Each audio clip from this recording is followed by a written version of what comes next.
욥기 21장 1절에서 16절입니다.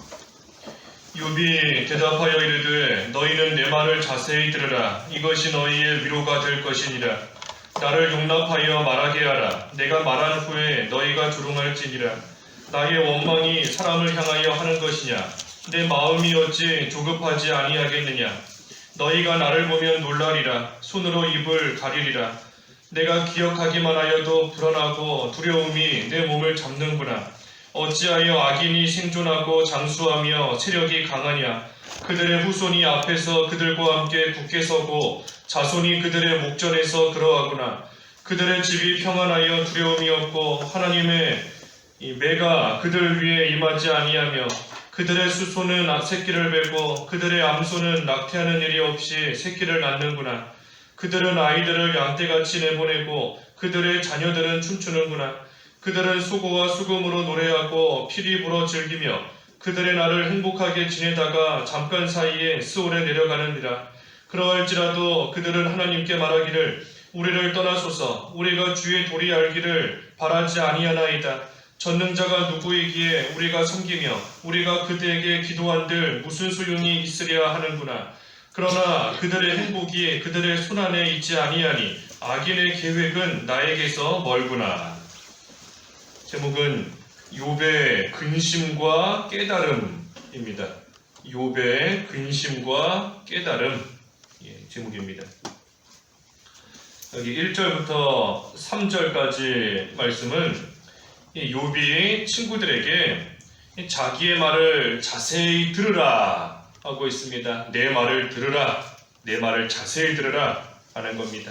2절에 너희는 내 말을 자세히 들으라. 이것이 너희의 위로가 될 것이니라. 여기 위로가 된다 그랬는데 이 위로가 된다는 것은 그 유익이 된다 하는 뜻입니다. 유익이 된다. 그래서 내 말이 너희에게 위로, 유익이 될 것이다. 그러니 그 말을 잘 듣고 그리고 나서 혹시 조롱하고 싶다 할지라도 그 후에 하라 하는 겁니다. 3절에 나를 용납하여 말하게 하라. 내가 말한 후에 너희가 조롱할지니라. 그래서 혹시 조롱하고 싶다 할지라도 이 욥의 말을 다 들어본 후에 그때 가서 하라 하는 겁니다. 내 말이 너희에게 위로가 된다. 진리의 말씀이 위로가 됩니다. 말씀이 위로가 되는 거예요. 왜 그런가? 이 말씀에 능력이 있기 때문입니다. 말씀에 능력이 있어서 그 말씀이 쓰러진 자를 일으켜 세우고 병든 자를 치료하고 슬픈 자를 위로하는 그 능력이 말씀에 있기 때문이에요. 엘리야가 로뎀나무 아래에 쓰러졌지만 하나님께서 은혜와 진리로서 진리의 말씀으로서 다시금 힘을 주셔서 그 믿음의 길을 걸어갈 수 있게 하셨는데 마찬가지인 겁니다. 말씀의 능력이 있고 그래서 말씀이 우리에게 유익일 뿐 아니라 또한 위로가 됩니다. 하지만 이 조롱하는 자, 욥의 친구들과 같이 조롱하는 자에게는 이 진리가 빛을 발하지 않습니다. 바꿔 말하면 그들에게는 말씀이 위로가 되지 않고 힘이 되지 않고 이 말씀을 통해서 기쁨을 받을 수 없어요. 왜 그런가? 진리가 무능하기 때문이 아닙니다. 진리의 능력이 없기 때문이 아니에요. 그것이 아니라 그 진리를 거부하기 때문입니다. 진리를 거부하면 그 말씀, 진리를 통해서 이 능력이 나타나지를 않아요. 우리 세상에서도 무슨 좋은 약이다, 만병통치약이다 할지라도 그 약 거부하고 안 먹으면 그 사람에게는 효과가 나타나지 않는 겁니다. 아무 효능이 없어요. 그래서 말씀에는 분명히 능력이 있지만 조롱하는 자들이 그 말씀을 거부하고 받아들이지 않고 믿지 않기 때문에 그 능력이 나타나지 않고 유익이 없는 겁니다. 그러면서 4절에 나의 원망이 사람을 향하여 하는 것이냐? 내 마음이 어찌 조급하지 아니하겠느냐? 여기 지금 욥이 원망이다 그랬는데 이 원망은 단어 그대로 원망하는 것이 아니라 이 근심함을 가리킵니다. 근심. 그래서 욥이 지금 이 사람을 향해서 무슨 문제를 가진 것이 아니에요. 바꿔 말하면 사람과의 관계가 잘못됐기 때문에 그 일로 인해서 지금 고난을 겪는 것이 아닙니다. 그것이 아니고 욥은 자기가 하나님을 그래도 잘 섬겼다라고 생각하고 있는데, 그런데 왜 이 죄인처럼 고난을 당하는지 그것을 모르기 때문에 지금 근심하고 있는 겁니다. 내가 죄를 지었다라고 한다면 친구들의 말처럼 하나님께서 나를 벌하시고 징계하셔서 고난을 당하는 것일 터인데, 아무리 생각해도 그래도 내가 하나님을 바르게 섬겼고 그래도 하나님의 말씀을 순종하며 온 것 같은데, 그런데 왜 죄인들이 당하는 것 같은 그러한 고난을 당하고 있는가? 그 이유를 모르기 때문에 지금 근심하는 겁니다. 그래서 사람이 아니라, 사람을 향하여 하는 것이 아니에요. 사람이 아니라 하나님께서 하시는 일에 대해서 그 이유를 모르기 때문에 근심하면서 빨리 그 이유를 알고 싶어서 지금 마음이 조급한 겁니다.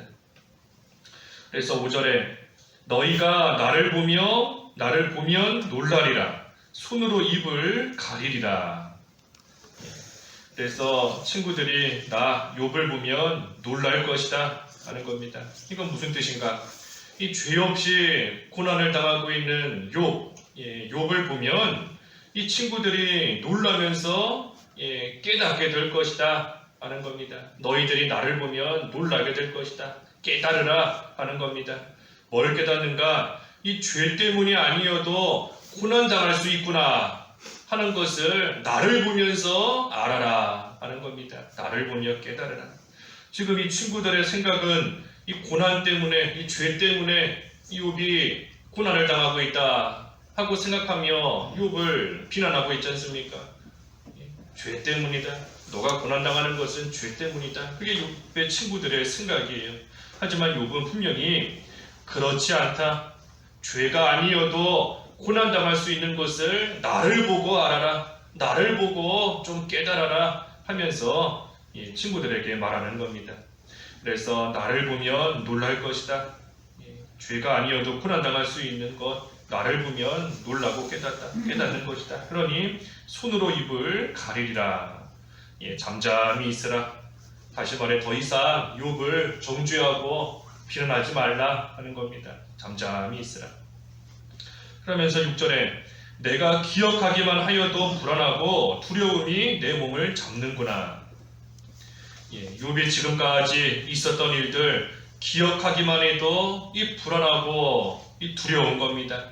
지금까지 있었던 일들, 자녀들이 다 죽은 일, 몸에 큰 병이 든 일, 또 하루아침에 모든 것을 다 잃어버린 일, 그 일들이 욥에게 얼마나 고통스러운 일인지 그 일을 기억만 해도, 그 일을 생각만 해봐도 힘이 들고 마음이 편치 않은 겁니다.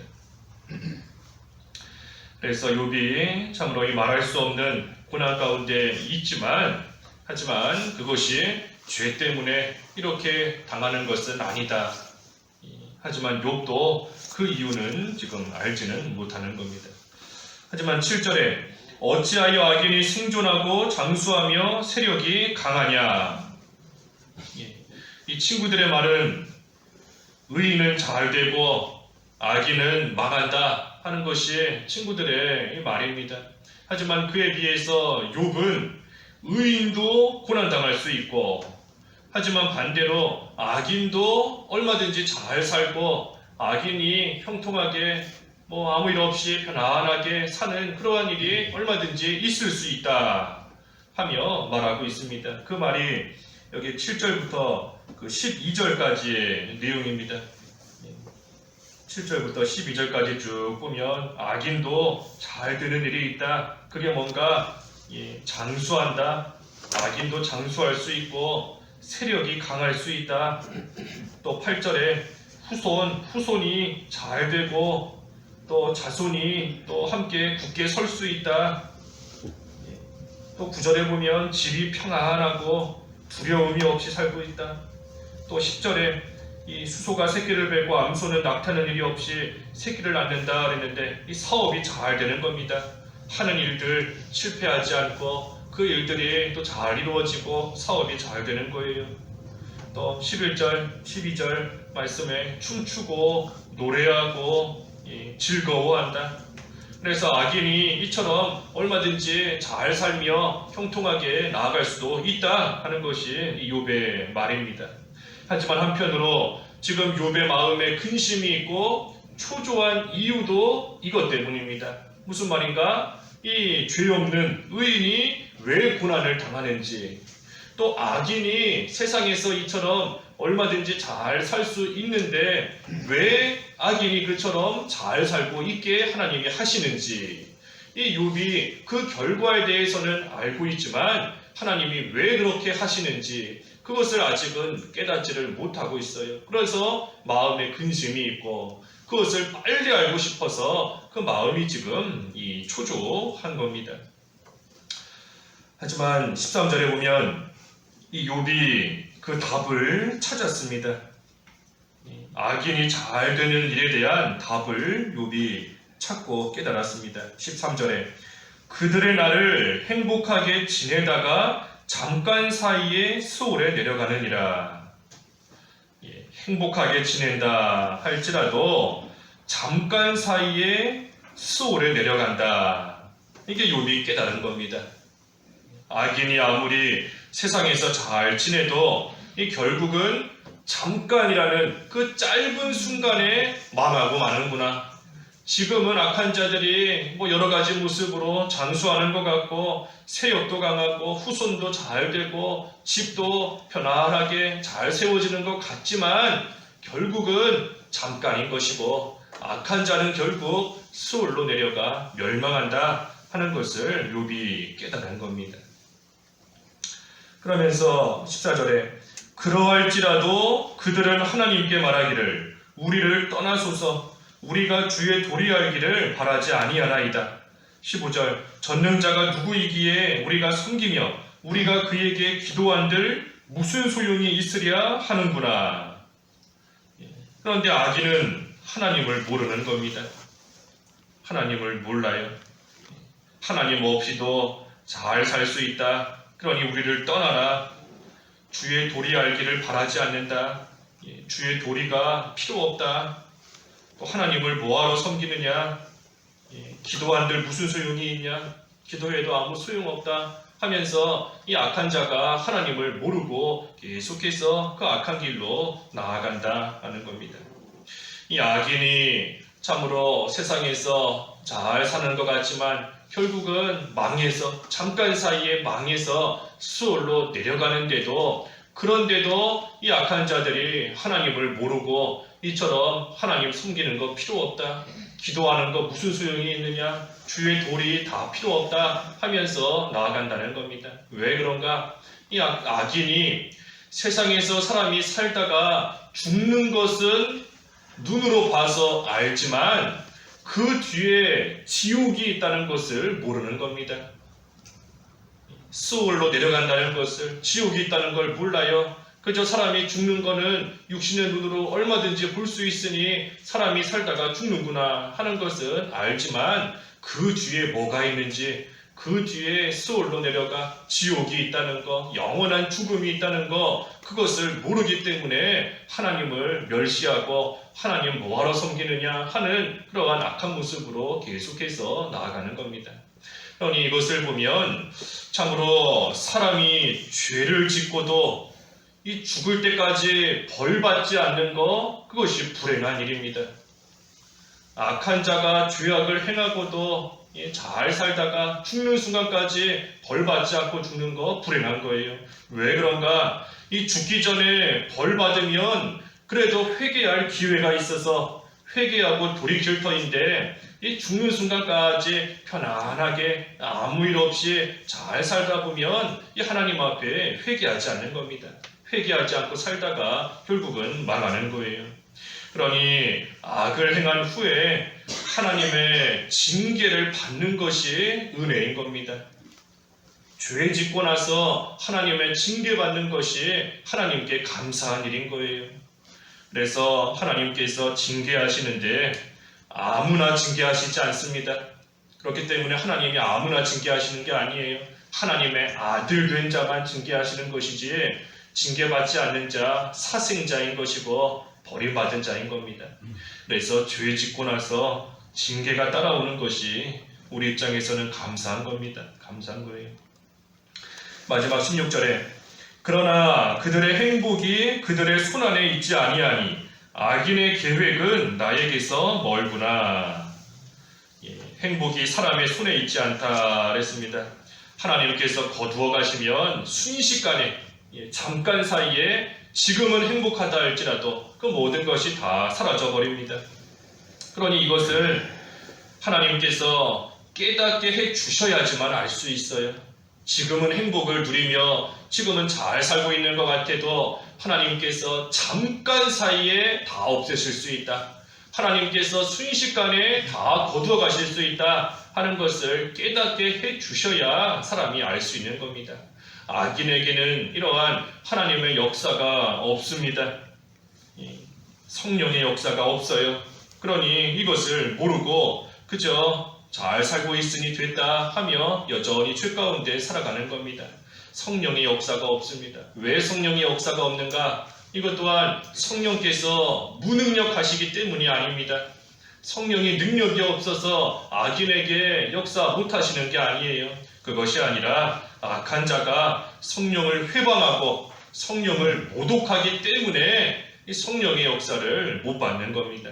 그러니 그 죄에 대한 책임이 자기에게 있는 겁니다. 성령을 모독하고 성령을 회방하더니 그 책임이 자기에게 있는 거예요. 그러니 그 죄에 대한 책임을 자기가 지고 이 수월에 가는 겁니다. 그래서 성령의 역사 가운데 하나님을 바로 아는 것이 복입니다. 하나님을 바로 아는 게 복이에요. 성령께서 우리에게 역사하셔서 하나님을 바로 알게 해주신 것, 그것이 우리가 받은 복입니다. 그래서 우리는 하나님을 아는 것이 우리의 자랑이다 그랬지 않습니까? 복 받았으니 그것이 우리의 자랑이에요. 그래서 하나님을 아는 그러한 복과 은혜를 우리에게 주셨으니 우리가 부지런히 하나님을 더욱더 알아가는 그러한 생활을 해나갈 때에 하나님께서 주시는 복을 더 많이 받게 되는 겁니다. 그래서 오늘 욥의 근심과 깨달음 그랬어요. 욥이 악한 자가 세상에서 잘 되는 그러한 일에 대해서 하나님이 왜 이렇게 하시는가 그것을 몰랐지만 결국은 깨닫게 되었습니다. 그들의 행복은 잠깐이다. 결국은 죄로 인하여 순식간에 수월로 내려가게 된다. 그러니 악한 자가 잘 되는 모습으로 인하여 우리가 부러워할 것 없고 우리는 그저 하나님 알아가기를 힘쓰며 하나님을 더욱더 바로 섬기는 의인의 삶을 잘 살아가면 족한 것입니다. 기도하겠습니다. 하나님 아버지, 저희들로 하여금 성령의 역사 가운데 하나님을 알아가게 하신 것을 참으로 감사합니다. 하나님 알기를 더욱더 힘쓰게 하여 주시옵시고 참으로 하나님께서 해나가시는 일이 사람의 생각으로 또 사람의 눈으로 볼 때에 이해가지 않아서 근심이 되고 마음이 초조해지는 때가 있다 할지라도 하나님의 선한 역사를 이루어가시는 줄을 알고 하나님의 인도와 주장을 잘 따라 나갈 수 있는 저희들 될 수 있게 하여 주시옵소서.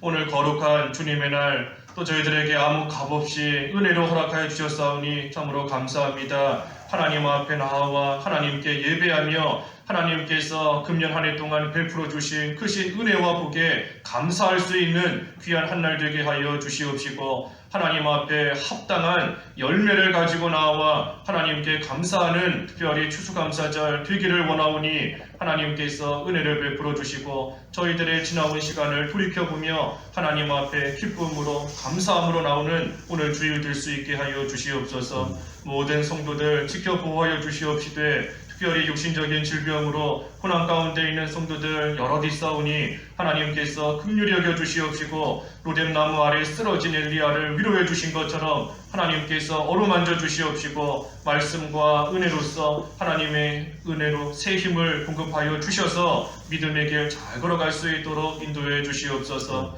교회적으로 해나가는 일들 하나님께서 함께하여 주시옵시고 건축하는 일 하나님의 은혜 가운데 순정하게 잘 이루어져 나갈 수 있도록 도와주시옵시고 또한 교육하는 일, 선교하는 일, 구제하는 일 가운데에도 하나님께서 함께하여 주시옵소서. 오늘 한 날도 주님이 은혜를 베풀어 주시옵시고 특별히 성찬 예시에 하나님 거행하려 하오니 하나님 보시기에 합당한 모습으로 온 성도들 다 참여할 수 있도록 도와주시옵시고 예수님의 살과 피를 기념하며 또한 기억하며 그 은혜에 감사할 수 있는 귀한 시간 될 수 있게 하여 주시옵소서. 오늘 한 날 하나님께서 친히 홀로 영광 받아주시기를 원하오며 예수님의 이름으로 기도하옵나이다. 아멘.